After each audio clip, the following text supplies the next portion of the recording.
This new news that we're learning tonight is that the leverage part of this scandal, the part where President Trump didn't just demand that Ukraine help him with these investigations, he leveraged U.S. policy toward Ukraine to try to force them to do it.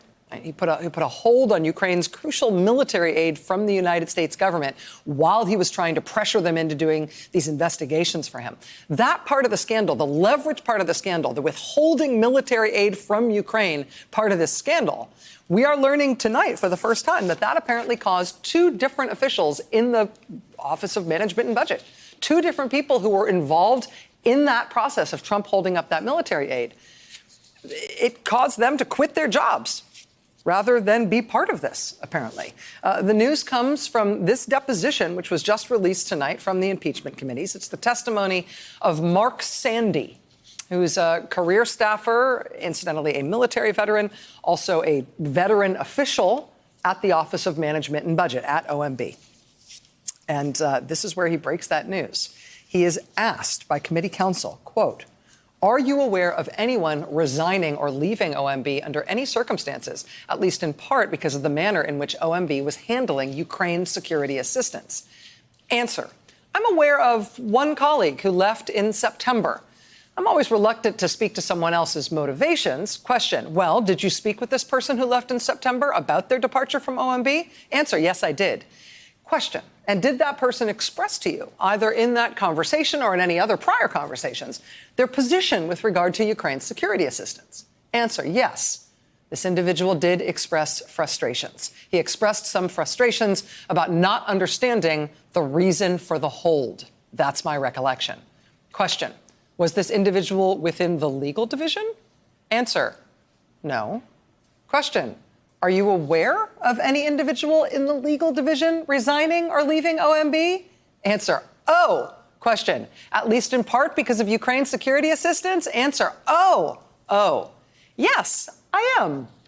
Meaning they were asking him about this person they'd heard who had left from the legal division. He started telling them about a whole other person who resigned too. Then he has to clarify, oh yeah, I know somebody who quit the legal office too. Question: and what do you know about that? Answer: this person in the legal office expressed to me concerns about actions vis-a-vis the Impoundment Control Act. Question: in the context of the Ukraine security assistance and the hold? Answer: yes, I am aware of this person's frustrations in that area. Yes. Question: okay, so this person who worked at OMB Legal expressed concerns about the hold on Ukraine security assistance and resigned from OMB. Did this person at OMB Legal tell you that they were leaving or resigning from OMB, at least in part because of their concerns or frustrations about the hold on Ukraine security assistance? Answer: yes. In terms of how? Yes. In terms of process. And then there's some back and forth with the lawyer who's there with Mark Sandy, this OMB official. But eventually, Sandy comes back to the point and says this. He says, quote, "the individual who resigned from the legal office at OMB did note a disagreement on this topic." Question: and this topic being the hold on Ukraine security assistance? Answer: correct. Question: okay, just to be clear, what was the disagreement with? Was the disagreement with the fact that OMB was implementing the hold? Was the disagreement with how the general counsel's office was handling it? What was the disagreement? Answer: I think the best way to characterize it would be a dissenting opinion vis-a-vis the Impoundment Control Act provisions, meaning a dissenting opinion over whether what the president had ordered here was illegal or not. And Impoundment Control Act is not something that rolls trippingly off the tongue. It's not something that we talk about here, but it's a basic idea. I mean, Congress appropriated these military funds for Ukraine. That meant the White House was legally obligated to disperse those funds, right? Congress appropriates the money. White House is legally obligated to disperse them. But the president ordered the White House to not do that. The president ordered that the funding should be held up. And now we know, as of tonight, that two people, including one in the legal office at OMB, resigned over that. One person resigned from OMB because of, according to this witness, not understanding the reason for the hold that President Trump put on those funds for Ukraine. Another person apparently resigned from the legal office at OMB because of the prospect that what the president ordered, the holding up of those funds, could have been illegal. As the Washington Post notes tonight, although current and former government officials have testified that they were alarmed about the White House's decision to withhold the money from Ukraine. Quote, Mark Sandy's testimony is the first public confirmation that the dispute over handling the Ukraine aid became so intense at OMB that it contributed to resignations from the agency. And again, we don't know who these officials are who resigned.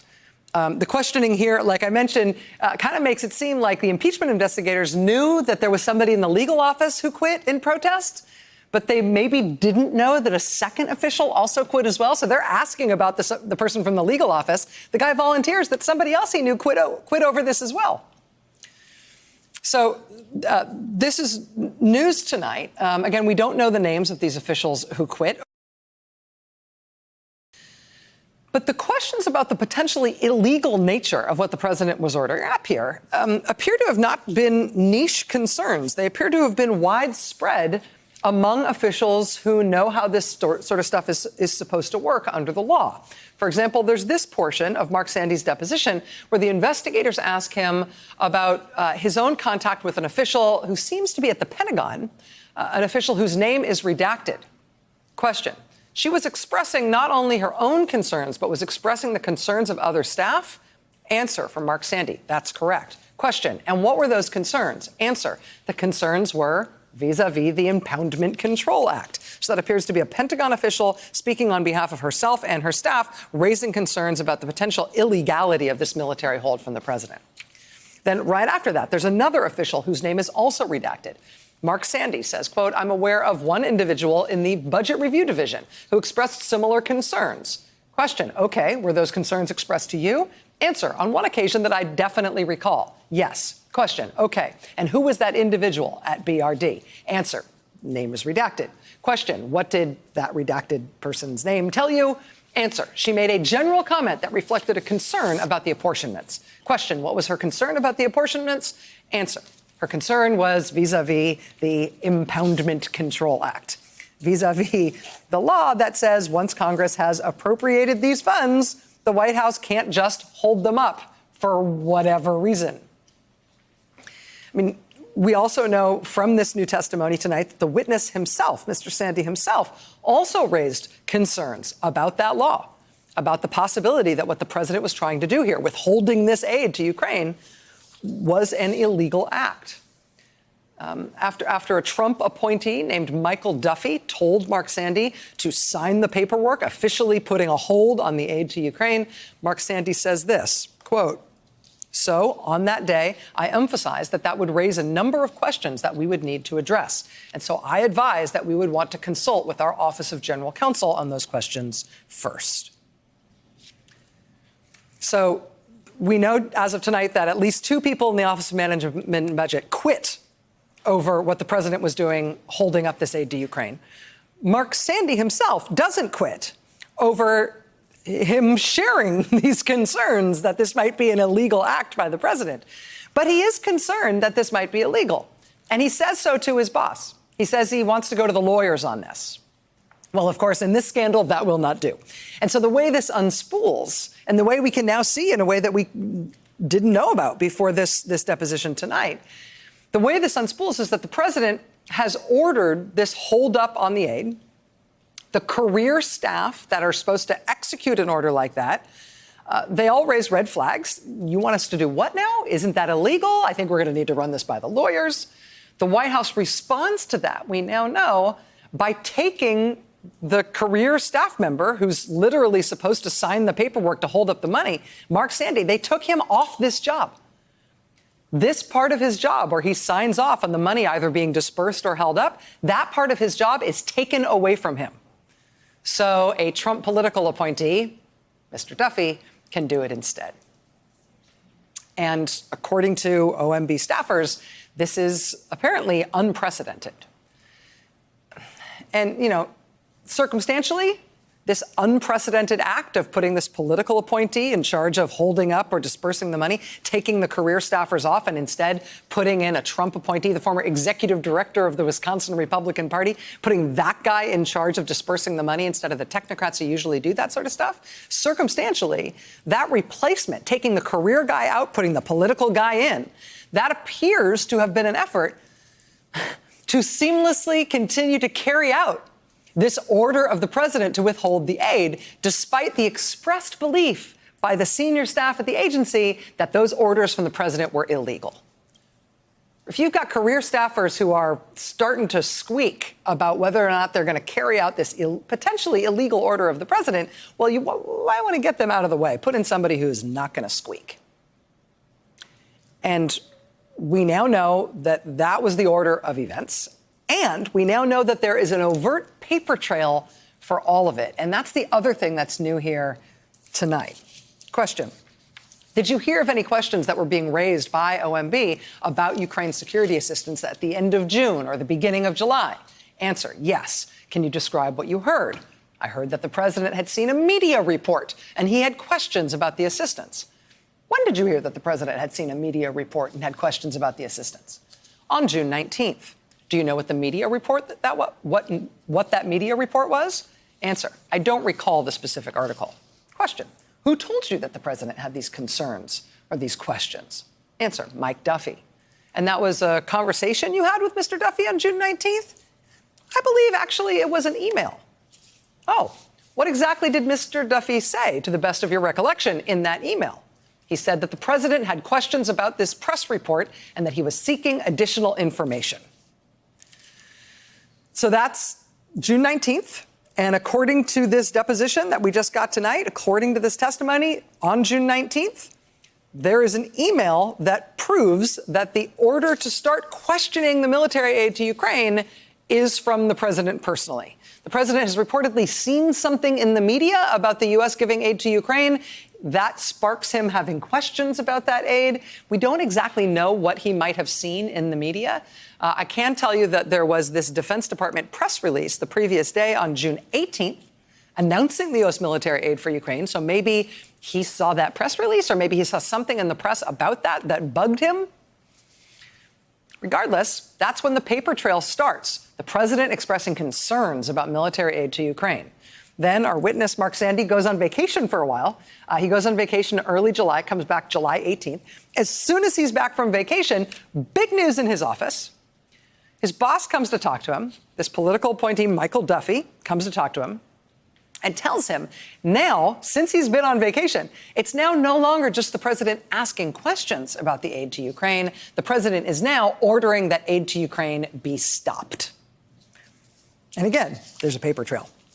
Mark Sandy, quote, when I returned from leave July 18th, I was informed of the president's direction to hold military support funding for Ukraine.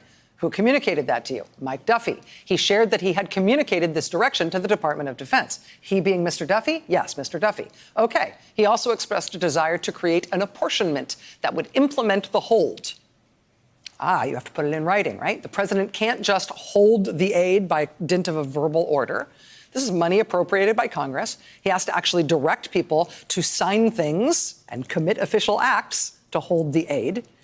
He does that through this guy, Mike Duffy. The career folks tell Mike Duffy in response, hey, this could be illegal. This has to go through the lawyers.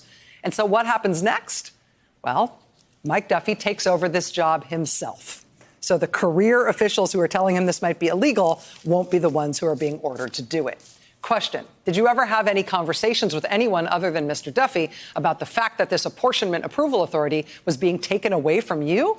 Answer, well, certainly with my staff. Question, and what was their reaction? Answer, they were surprised and they were concerned.